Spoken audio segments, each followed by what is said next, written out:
All right, y'all, quick comparisons between the Traxxas Maxx 6S and the Arrma Mojave 6S. Now, I know you guys say in the comments, you need to compare it to this. I know, guys. Relax. I have a life outside of YouTube. I got things I got to do. Plus, I have another channel that I run as well. And then, of course, I do other things too, business books and all that. So it was coming. It just takes time to do this stuff and get it together. But anyway, I've run both of these vehicles, so that's why I'm kind of doing a comparison between the two. I wanted to make sure that I gave the Max Slash a fair chance against the Mojave 6S. So running these both, they both run good, but the elephant in the room is going to be the price. We all know that. This is $699. This is $629 at the time of this video. And periodically, Arrma has sales on their vehicles, and they do mark the price down for it. So price to dollar, the Mojave is going to be a better buy, whether it's going to be this one or even the Forest. The Forest is a good buy too at $500. It doesn't compare to the 6S, but it's still a good buy. So the biggest thing between these two is going to be the price. You get a larger vehicle with the 6S version, and you get a faster vehicle with the speed gear that's included with it, with the Mojave 6S. Plus you get sway bars with it, and you get droop screws, which is something you don't get with the Max Slash. I don't know why Traxxas doesn't start putting sway bars and all that. I don't think these A-arms can really do droop screws on it, but it'd be nice to have the speed gear, the optional speed gear that gets you to 70 miles per hour to be included with this at the price point of it. So the 6S Mojave is going to be a lot larger than the Max Slash, as you guys see there with it. The thing that the Max Slash has that the Mojave doesn't have is it does have belted tires, and it does have that clipless body, which is actually pretty cool with it. So that's some of the advantages that it does have over the Mojave. Like I said, size-wise, the Mojave 6S is going to be a lot larger. Speed-wise, I think out the box without any gear changes, I got about 50 miles per hour on the Mojave. And then when I put the speed gear in, it actually got 60 miles per hour with that. And it's like I said, it's the included speed gear. Now with the Max Slash, I did get 55 miles per hour with it. You might be able to get a little bit more stock out the box. Like I said, it was pretty windy out there, so I did catch a little air and stuff. But when I ran it with an optional gearing up in there, it did hit over 60 miles per hour, like 68 miles per hour. And I was with the body off, and with the body on, I did 64. But you guys know, if you saw that video, my battery was pretty much dumping. I ran it back and forth several times. With the Traxxas battery, some people saying that if you use those kind of batteries, it does perform better. I don't know. I'm not going to buy a Traxxas battery just to do a speed run because I don't have one with it. So let me go ahead. I'm going to take these bodies off real quick so we can take a look at the inside. Now, with these bodies off, you guys can see a huge difference in the two vehicles. One's got a plastic chassis, the other's got aluminum. Now, people have said they have bent this chassis before. On the Mojave, they're probably jumping 30, 40 plus feet in the air or more with it, and that's probably how they're bending it. And then the Traxxas Max Slash, people have yet to bash this really hard. I'm going to try to take it out in the next day or two and give it kind of a road construction bash. But I won't be jumping this thing no 30, 40, 50 feet. I just probably won't do that. Now, I did with the Mojave, I did do a lot of running with this because it was something that was kind of innovative and new when it was announced. About 4 years ago, 4 years plus at the time of this video, almost 5 years. So I did take it through its paces, and it actually performs very, very, very good in the conditions that I ran it in. I was really impressed with the jumping ability of it and just the handling of it overall.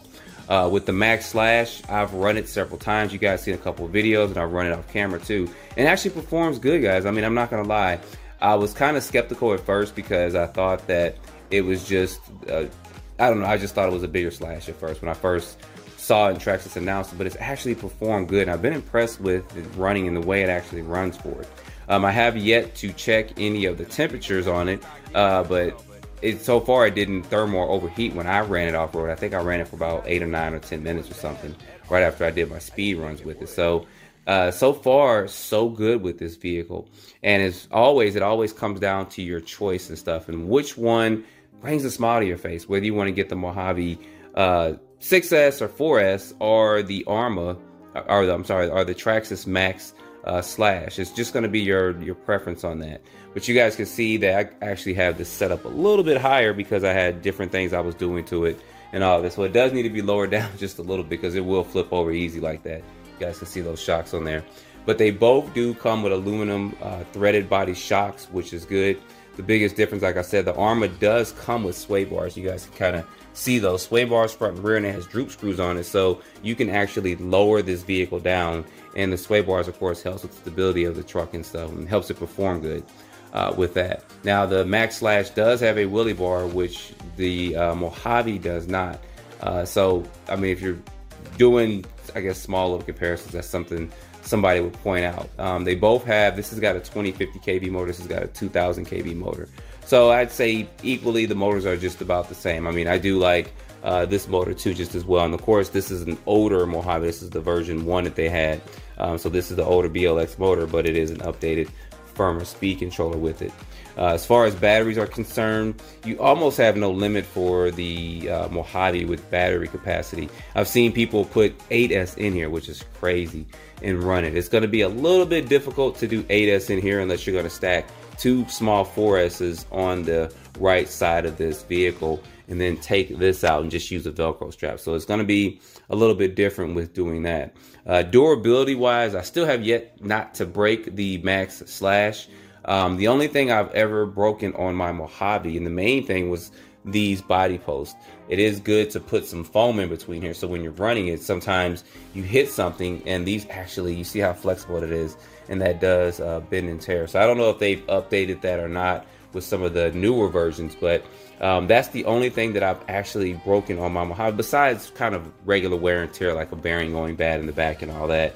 But I don't even think I've broken an A-arm or anything on this vehicle when I've run it with that. So that is that, but also know that now it's been discontinued. I don't know why it was discontinued, but they do have an EXB version of the Mojave, which is kind of a beefed up or Superman version, or we'd say the Homelander version of this regular Mojave.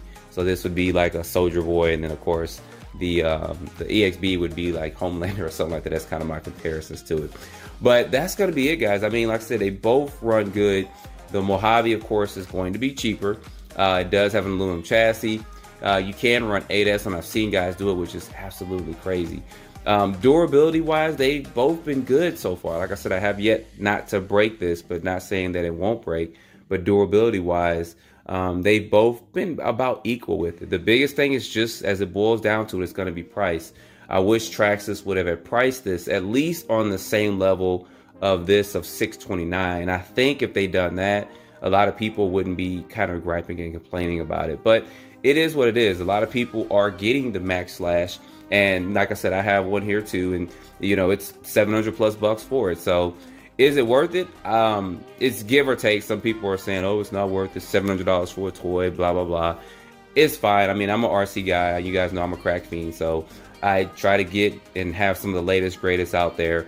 And I'm glad I did go ahead and make a move. I'm not going to sit up here and say, well, I can put this away. And I'm not going to demean Traxxas, because you guys know that I do have Traxxas vehicles, and I like the vehicles that I have, especially my Stampede 4x4. And I've had about 30 or 40 of those.